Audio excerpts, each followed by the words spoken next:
बिहार किसका? Powered by नोवा शुद्ध देसी घी। जब जब खाए दिल खुश हो जाए, सदियों का नोवा शुद्ध देसी घी, सपना स्वस्थ भारत का। I love घी घी घी घी घी। जिस दल को सिर्फ 3.5% वोट मिला है, उसकी प्रेस वार्ता में इतने प्रेस के साथी आए हैं, तो ये दिखाता है कि कुछ तो काम हम लोगों ने सही किया होगा। हम लोग बिहार आज से 3.5 साल पहले व्यवस्था परिवर्तन के संकल्प से आए थे। एक ईमानदार प्रयास किया है और उसमें बिल्कुल सफलता नहीं मिली, ये मानने में कोई गुरेज नहीं है। व्यवस्था परिवर्तन के जिस अभियान को लेकर चले थे, व्यवस्था परिवर्तन की बात तो छोड़िए, सत्ता परिवर्तन भी हम लोग नहीं करा सके, लेकिन बिहार की राजनीति को बदलने में जरूर थोड़ी बहुत भूमिका हम लोगों की बनी है। तो हम लोगों से जरूर कुछ गलती हुई होगी, हम लोग के प्रयास में, हम लोग के सोच में, हम लोग के बताने के तरीके में जरूर कुछ गलती रही होगी कि जनता ने हम लोग को नहीं चुना है, जनता ने हम लोग पर वो विश्वास नहीं दिखाया।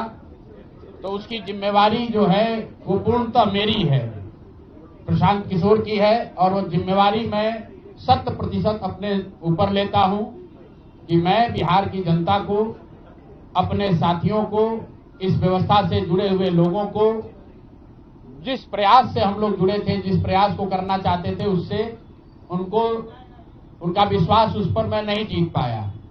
हम लोग सामूहिक तौर पर हारे हैं और आत्मचिंतन का समय है, हम लोग भी चिंतन करेंगे। जो लोग जीत कर आए हैं उनको खूब बधाई। जनता ने अपने लिए अपना रास्ता चुना है, अपने लिए सरकार चुन ली है। अब नीतीश जी और भाजपा के लोगों पर जिम्मेवारी है कि बिहार में जिन बातों को लेकर वो सत्ता में आए हैं, बिहार में तरक्की हो, बिहार में भ्रष्टाचार से जो जनता जूझ रही है, भ्रष्टाचार खत्म हो, यहाँ पर लोगों के लिए रोजी रोजगार हो, और सबसे बढ़ के जो मुद्दा है पलायन का, बिहार से पलायन बंद हो। हम लोगों से जो गलती हुई है, जिन लोगों ने जन स्वराज के विचार पर इस सोच से इस प्रयास से जुड़कर एक सपना देखा था, एक उनकी सोच बनी थी, उनकी आशा की किरण जगी थी कि बिहार में एक नई व्यवस्था बनाई जा सकती है, उन सब के आशाओं पर, अपेक्षाओं पर, उनके सपनों पर खरा नहीं उतरने के लिए जो दोष है वो मेरा है। इसलिए मैं आपसे विनम्रता से आपसे माफी मांगता हूं कि मैं आपके सपनों के आधार के अनुसार, आपके सोच के अनुसार वो व्यवस्था बनाने में नाकामयाब रहा हूं।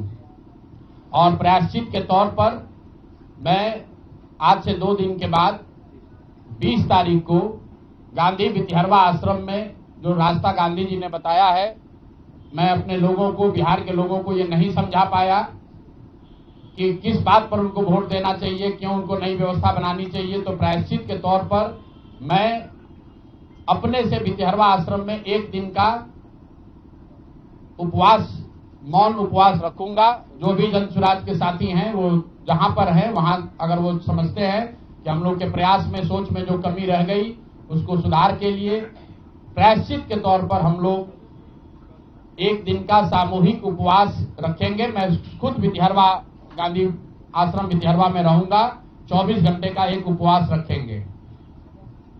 गलती हम लोगों से हुई होगी, कमी रही होगी, लेकिन हम लोगों ने कोई गुनाह नहीं किया। गलती हो सकती है, गुनाह नहीं है। वोट नहीं मिलना गुनाह नहीं है। मैं बिहार की जनता के सामने अपने साथियों के साथ बिल्कुल सर उठा के ये कह सकता हूं कि हम लोगों ने गुनाह नहीं किया है। जिस बिहार में पिछले 30-35 साल से सिर्फ जाति की राजनीति हुई है, वहां पर इस समाज में जातियों का जहर फैलाने का गुनाह नहीं किया है। हम लोगों ने बिहार में हिंदू मुस्लिम की राजनीति नहीं की है, लोगों को धर्म के नाम पर बांटने का गुनाह नहीं किया है। हम लोगों ने बिहार की गरीब जनता को, भोले भाले लोगों को पैसा देकर उनका वोट खरीदने का गुनाह नहीं किया है। जिन लोगों ने ये गुनाह किया होगा, अगर वो आज जीत भी गए हैं तो उनको उसका हिसाब देना ही पड़ेगा। वो आज दे या कल दे, वो होगा ही होगा। मैं पिछले 2.5-3 सालों में अपने वक्तव्यों में अक्सर महाभारत के चक्रव्यूह की, अभिमन्यु के वध की कहानी सुनाता रहा हूं। जिस धर्म युद्ध की बात हम लोग करते हैं, पांडवों के साथ स्वयं भगवान थे, स्वयं भगवान कृष्ण थे, फिर भी अभिमन्यु को घेर कर छल से मार दिया गया। लेकिन उसके आगे की भी एक कथा भी है कि अभिमन्यु को मार दिया गया, लेकिन उससे महाभारत नहीं जीता गया। महाभारत जीता तो अंत में वही जो सही रास्ते पर था, जो धर्म के साथ था। तो आप निश्चित जानिए कि जीत तो जन सुराज की ही होगी। आज जरूर धक्का लगा है और उसके लिए जो कुछ भी कमी है उसको सुधारा जाएगा और उतनी ही ताकत से फिर खड़े होंगे।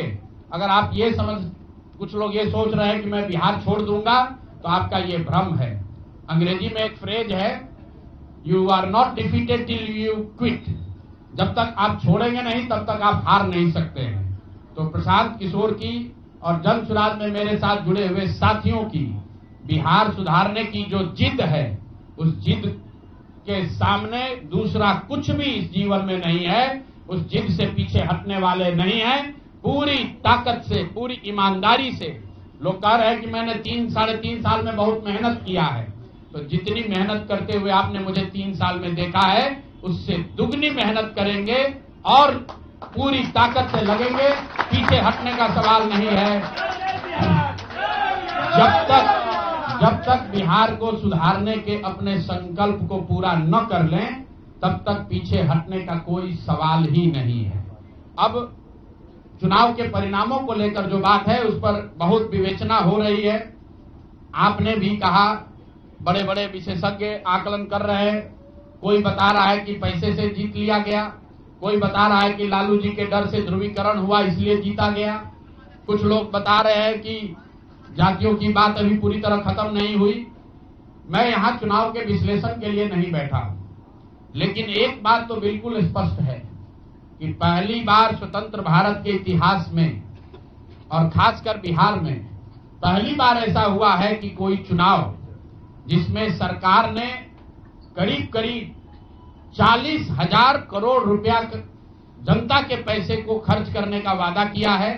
और मुझे लगता है कि वही एक कारण है जिसकी वजह से एनडीए को इतना बड़ा बहुमत मिला है।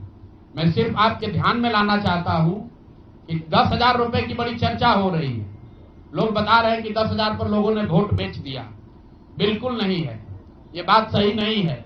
मेरा आज भी ये यकीन है कि 10,000 रुपए के लिए बिहार के लोग अपना वोट, अपना बच्चों का भविष्य नहीं बेचेंगे। अगर 10,000 रुपए को आप जोड़िएगा तो प्रतिदिन 5.5 रुपया हुआ। 5.5 रुपए में कौन अपना वोट बेचेगा? लोगों ने 10,000 रुपए के लिए सिर्फ वोट नहीं बेचा है। आपको देखने, जानने, समझने की जरूरत है। और इस पर यह बहस भी हो रहा है। सत्ता में जो लोग आए हैं वो कह रहे हैं भैया हम तो सरकारी योजना चला रहे थे। जो विपक्ष में है वो कह रहा है हम योजना नहीं चला रहे थे, आप पैसा देके वोट खरीद रहे थे। इसका कोई अंत नहीं है, इस बहस का कोई अंत नहीं है। चुनाव आयोग पर लोग टीका टिप्पणी कर रहे हैं, वो चुनाव आयोग का विषय है। बिहार के बेटा होने के नाते, बिहार के नागरिक होने के नाते मेरा बस एक ही प्रश्न है। हर विधानसभा क्षेत्र में 60 से 62,000 लोगों को कम से कम 10,000 रुपया सीधे तौर पर सरकार ने दिया है। सिर्फ 10,000 रुपया नहीं दिया, ये कहा कि आपको स्वरोजगार के लिए 2 लाख रुपया दिया जाएगा और उसकी पहली किस्त के तौर पर, बयाना के तौर पर 10,000 रुपया उसको दिया गया। और पूरा सरकारी तंत्र लगाया गया लोगों को ये बताने के लिए कि अगर आप एनडीए को वोट देते हैं तो आपको 10,000 रुपए के साथ साथ आने वाले 6 महीनों में 2 लाख रुपए तक की सहायता मिलेगी। इसको करने के लिए पूरा सरकारी तंत्र लगा। जीविका की दीदियों को बैठाया गया। जितने यहाँ पर आशा आंगनवाड़ी सेविकाएं हैं उनकी सैलरी, उनका मानदेय बढ़ाकर उनको जोड़ा गया। लोग कह रहे हैं भैया काडर कहाँ है? मेरे भाई 2 लाख लोगों को, आप ध्यान रखिए, सिर्फ 10,000 रुपए लोगों को नहीं दिया गया है। हर विधानसभा में, मैं बहुत जिम्मेवारी से जो सरकारी आंकड़ा है वही बता रहा हूं, हर विधानसभा में 60 से 62,000 महिलाओं को 10,000 रुपया दिया गया है। करीब करीब 1 लाख आंगनवाड़ी सेविका, आशा वर्कर और ममता की से जुड़ी हुई महिलाओं को करीब करीब सरकार ने 10,000 करोड़ रुपया अलग से दिया है। इसके साथ ही विकास मित्र और टोला सेवकों को 25,000 रुपया एक बार में, और जो लोग प्रवासी मजदूर बाहर से आए उनको 5,000 रुपया दिया गया है कपड़ा के नाम पर। तो कुल मिलाकर 29,000 करोड़ रुपया, करीब 29,000 करोड़ रुपया बांटा गया है। 40,000 करोड़ रुपए की योजनाओं की घोषणा की गई है। अब हम यहाँ इसलिए नहीं बैठे हैं ये कहने के लिए कि इसी वजह से हम लोग चुनाव हार गए। मेरा अब सीधा सरकार से एक आग्रह है कि आपने 2 लाख रुपए देने का वादा किया है, जनता ने आपको मत दे दिया, अब आप सत्ता में बैठे हैं, तो कृपा करके जो 1.5 लाख महिलाएं, 1.5 करोड़ महिलाएं हैं जिनको आपने 10,000 रुपया दिया है, उन सभी महिलाओं को अगले 6 महीने में 2 लाख रुपए तक देने की व्यवस्था कीजिए, क्योंकि अगर वो हो जाएगा तो बिहार से बेरोजगारी दूर हो जाएगी, बिहार से पलायन बंद हो जाएगा। और अगर आपने ये नहीं किया तो ये बिल्कुल स्पष्ट हो जाएगा कि आपने ये 10,000 रुपया किसी योजना के तहत नहीं दिया था, सिर्फ और सिर्फ वोट खरीदने के लिए दिया था। तो वोट खरीदने के लिए पैसा दिया गया है कि किसी योजना के तहत पैसा दिया गया है, सरकारी योजना के तहत, इसका प्रमाण इस बात पर है कि आने वाले 6 महीने में सरकार ने स्वरोजगार के नाम पर जो पैसा जारी किया है, उस क्षेत्र में और पैसा और मदद जारी की जाती है या नहीं की जाती है। हम लोग एक भी विधायक न जीते कोई बात नहीं, जन सुराज, और कई लोगों का सवाल है नीतीश कुमार को 25 सीट आने की बात है, तो मैं आपके सामने घोषणा कर रहा हूं कि जो 25 सीट हमने बात कही थी उस पर बिल्कुल कायम है। अगर नीतीश कुमार ने, उनकी सरकार ने ये वोट खरीदा नहीं है, इनको 2-2 लाख रुपए दे दे, मैं बिल्कुल राजनीति से संन्यास ले लूंगा, उसमें कहीं कोई दिक्कत नहीं है, कहीं कोई दिक्कत नहीं।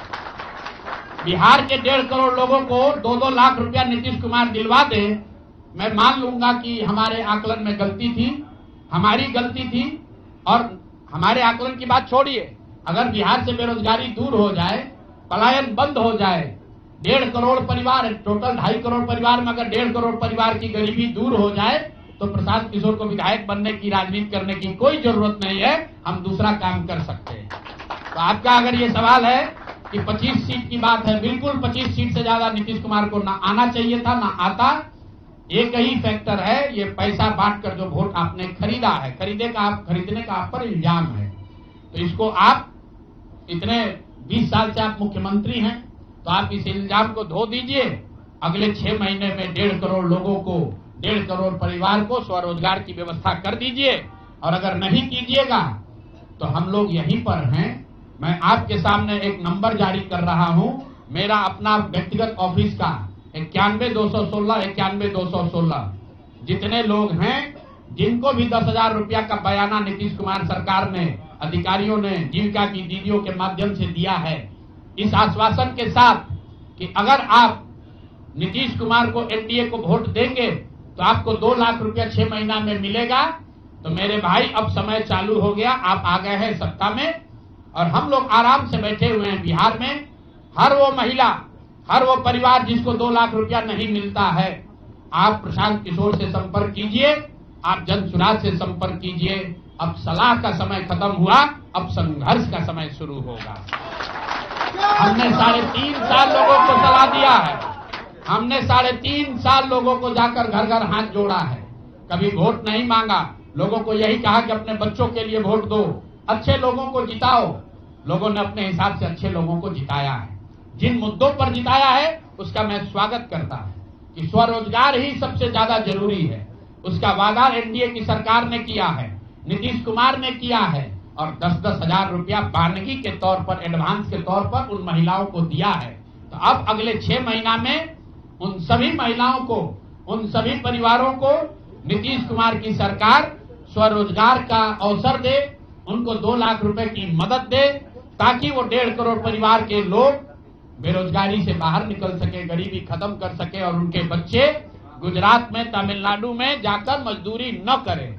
और अगर ये नहीं होगा तो हम लोग तो विधानसभा में हैं नहीं, जनता ने जो आदेश दिया है कि गांव गांव घूमिए और लोगों की मदद कीजिए। तो जिनको भैया ये 2 लाख न मिले वो प्रशांत किशोर के पास चले आइए, जन सुराज के साथियों के पास आइए, आपकी आवाज बनकर, आपके साथ खड़े होकर ब्लॉक, पंचायत, डिस्ट्रिक्ट के ऑफिसेज में, सरकारी दफ्तरों में हम लोग चलेंगे। जरूरत पड़ेगा नीतीश कुमार के पास चलेंगे, क्योंकि उन्होंने कहा है कि 10,000 रुपया बयाना ले लीजिए, जब मैं जीत कर आऊंगा आपको 2-2 लाख रुपए दूंगा, ताकि सब लोग अपने पैर पर खड़े हो जाएंगे।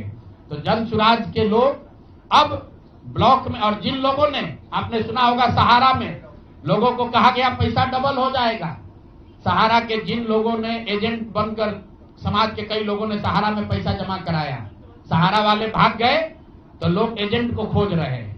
तो जो सरकारी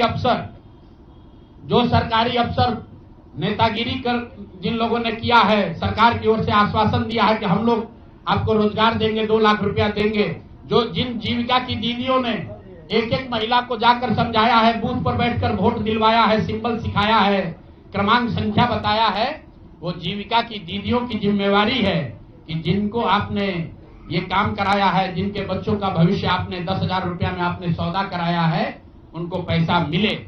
और अगर वो 2 लाख रुपया नहीं मिलेगा तो 6 महीने का समय है, 6 महीने के बाद हर वो व्यक्ति जिसको पैसा नहीं मिले उसके लिए जन सुराज का, प्रशांत किशोर का दरवाजा खुला हुआ है। आप आइए, हम लोग आपकी आवाज बनेंगे, आपके साथ खड़े होंगे। हम लोग विधायक सांसद नहीं है, लेकिन समाज में हमारी ताकत जो आवाज है, आपके आशीर्वाद से वो आवाज आपके साथ जोड़ेंगे और हर हालत में आपको ये 2 लाख रुपया मिले, इसकी लड़ाई को जारी रखेंगे। दूसरी बात जो कह के मैं खत्म करूंगा, चुनाव से पहले सरकार के भ्रष्टाचार को लेकर, भ्रष्टाचारी मंत्रियों को लेकर इसी जगह पर हम लोगों ने कई प्रेस कॉन्फ्रेंस किए हैं। नीतीश कुमार को कभी व्यक्तिगत तौर पर बेईमान नहीं बताया गया है, भ्रष्ट नहीं बताया गया है, लेकिन हम लोगों का ये मानना था कि नीतीश जी का स्वास्थ्य अच्छा नहीं है, अगल बगल के लोग लूट रहे हैं, चला रहे हैं। अभी परिणाम आए हैं, नीतीश जी को देखकर लग रहा है कि नीतीश जी बिल्कुल स्वस्थ दिख रहे हैं। तो अब मेरी उनसे अपेक्षा है कि 2 दिन के बाद अभी मंत्रिमंडल बनने वाला है।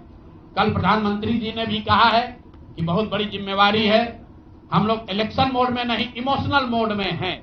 तो उसी इमोशनल मोड में मेरी आपसे अपेक्षा है कि भारतीय जनता पार्टी की लीडरशिप और नीतीश कुमार एक ऐसा स्वच्छ मंत्रिमंडल बनाएं जिसमें कोई दागी मंत्री न हो, कोई भ्रष्टाचारी न हो। जनता ने आपको सरकार बनाने का मैंडेट दिया है, भ्रष्टाचार करने का, भ्रष्टाचारियों को सरकार में शामिल करने का मैंडेट नहीं दिया है, भ्रष्टाचार करने का मैंडेट नहीं दिया है, लूटने का मैंडेट नहीं दिया है। तो मैंडेट, बिल्कुल मैंडेट का सम्मान है। जनता लोकतंत्र है, जनता मालिक है, जनता ने जिनको सत्ता में बैठाया है वो सत्ता में बैठे, लेकिन सत्ता में बैठकर लूटने का मैंडेट जनता ने नहीं दिया है।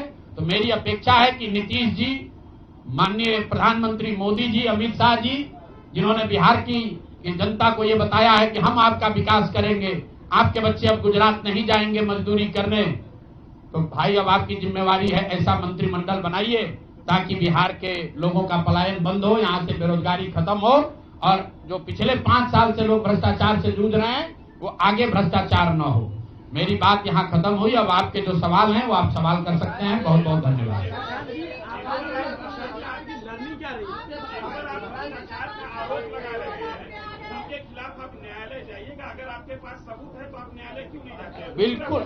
बिल्कुल जो बात हम लोगों ने पहले कही है, जिन नेताओं के बारे में कही है, उसमें कहीं पीछे हटने का सवाल नहीं है। मैंने आपको कहा था कि प्रेस के जरिए उसको बताया गया, ये अपेक्षा की गई कि सरकार में के जो मुखिया हैं उस पर एक्शन लेंगे, उन्होंने एक्शन नहीं लिया। दूसरा, जनता की अदालत में गए, जनता ने भी उन्हीं नेताओं को फिर से जिताकर भेज दिया। कई लोग जिन पर इसी जगह पर मैंने आरोप लगाया है, जिनके आरोपों की बात कही गई है, उनको जनता ने भारी मत से जिताकर भेजा है। तो भाई अब जिम्मेवारी है सरकार के मुखिया के तौर पर नीतीश कुमार जी ये तय करें कि वो लोग सरकार के हिस्सा होंगे कि नहीं होंगे। अगर होते हैं तो निश्चित तौर पर जनता के बीच में भी उनके खिलाफ जाएंगे और जहां जरूरत पड़ेगी कोर्ट में भी जाएंगे। 70,000 के सीएजी के मामले में जो सीएजी ने 70,000 रुपए के अनअकाउंटेड मनी की बात कही है, उस पर ऑलरेडी जन सुराज हाईकोर्ट में रीट हम लोगों ने फाइल किया हुआ है। जहां तक व्यक्तिगत मामले हैं, जिन 4 नेताओं के बारे में बात की गई है, जैसे ही मंत्रिमंडल बनता है और अगर वो लोग फिर से सरकार में शामिल होते हैं, सरकार के हिस्सा बनते हैं, तो हम लोग निश्चित तौर पर न्यायालय का दरवाजा खटखटाएंगे। 10,000 रुपए की बात आपने कही, 10,000 रुपए चुनाव से पहले देने लगे थे लोग। आपने कहा कि 25 से ज्यादा सीटें आएंगी तो चुनाव से पहले ही आपने कहा था कि आप इस्तीफा दे देंगे जी। तो कंडीशन अप्लाई उस समय क्यों नहीं कर दिया? बिल्कुल ठीक बात है कि आपने कहा, हम पहली बात तो आप लोग कह रहे राजनीति से हम किस पद पे है कि इस्तीफा दे दें। हाँ ना, सुन रहे हैं, आ रहे हैं। किस पद पर है कि इस्तीफा दे दें? आप एक मिनट, आपने सवाल, एक मिनट रुकिए, आपने सवाल किया है, जायज बात है। आपने कहा था कि 25 से ज्यादा आएगा तो आप संन्यास ले लेंगे। तो भैया किस पद पर हैं जिससे मैं इस्तीफा दे दूं? अगर किसी पद पर हैं, ये तो नहीं कहा था कि बिहार छोड़कर चले जाएंगे, बिहार में रहेंगे और राजनीति नहीं, बिल्कुल बिल्कुल, अरे भाई, हाँ बिल्कुल, एक मिनट, बिल्कुल राजनीति छोड़ देंगे। राजनीति छोड़े हुए हैं, हम तो राजनीति करते ही नहीं हैं। लेकिन ये नहीं कहा है ना कि बिहार के लोगों की बात कहना छोड़ देंगे, ये तो नहीं कहा है, हाँ। नहीं, आपने, ऐसा है, हमने कहा कि अगर 25 से ज्यादा सीट आएगा तो राजनीति छोड़ देंगे, बिल्कुल बात पर कायम है। लेकिन ये तो नहीं कहा कि ये 30,000 करोड़ रुपया में वोट खरीदेंगे। अब आप कह रहे नहीं, वोट उन्होंने नहीं खरीदा है, तो हमने कहा अगर नहीं खरीदा है तो 2 लाख रुपया दे दीजिए, हम बिल्कुल छोड़ देंगे। एक मिनट रुकिए, अरे सुन तो लो, सरकार क्या विज्ञप्ति पढ़ लो जिस पर सरकार ने, हाँ बिल्कुल बिल्कुल बिल्कुल, नहीं, ऐसा है, बिल्कुल हम भी सभी की बात नहीं कर रहे हैं। सरकार ने 1.5 करोड़ लोगों को 10-10 हजार रुपया दिया है और पूरे देश में इस बात पर बहस छिड़ी हुई है कि क्या ये 10,000 रुपया वन टाइम देकर वोट खरीदा गया है कि किसी सरकारी योजना के तहत इस पैसा को दिया गया है। मैं ये कह रहा हूं कि मैं बिल्कुल ये मानने को तैयार हूं कि सरकार का ये एकाधिकार है, वो चाहे योजना शुरू कर सकती है। अंतिम महीने में ही किया, उसमें कोई दिक्कत नहीं है, हम उस बात पर नहीं पढ़ रहे। इलेक्शन कमीशन ने चुनाव के दौरान ये पैसा बांटने दिया, ये उनकी गलती है, उस पर भी हम टीका टिप्पणी नहीं कर रहे हैं। हम तो ये कह रहे हैं कि जिस योजना के तहत आप जीत कर आए हैं उस योजना को लागू कर दीजिए। हम लोग को बिहार में रहने की भी जरूरत नहीं है, बिहार ही छोड़ देंगे, राजनीति की क्या बात कर रहे हैं? आप कह रहे हैं 10,000 रुपए, 40,000 करोड़ रुपए, आप कह रहे हैं कि वोट खरीद लिया गया, इस वजह से वो जीत गए, आप हार गए। ना, हम नहीं हारे, हम हार नहीं, हम तो रेस में ही नहीं है, हम तो रेस में ही नहीं है। हम आपको ये बता रहे हैं कि जो बात नीतीश कुमार के जीतने की है, जीत और हार के बीच में एक ही बात है कि क्या नीतीश कुमार जी ने, उनकी सरकार ने ये हर विधानसभा में 60,000 वोट 10,000 रुपया देकर खरीदा है कि नहीं खरीदा है, इस पर बात है। और मैं ये एक मिनट रुकिए, चुनाव से पहले ही कहा है और चुनाव के पहले ही की बात हो रही है। और अरे आप क्या चाहते हैं कि हम कह दें कि हम राजनीति से संन्यास ले रहे हैं इसलिए आप आए हैं? मेरे भाई, अगर ऐसा है, हमने आपको, आप लोग जितने लोग आए हैं, हमने बिल्कुल स्पष्ट आपको कहा कि नीतीश कुमार ने प्राइमा फेसी जो दिख रहा है कि सरकार ने 10,000 रुपया देकर वोट खरीदा है, लेकिन मेरे पास उसका कोई प्रमाण तो है नहीं। सरकार कह रही नहीं है तो सरकारी योजना के तहत दिए है।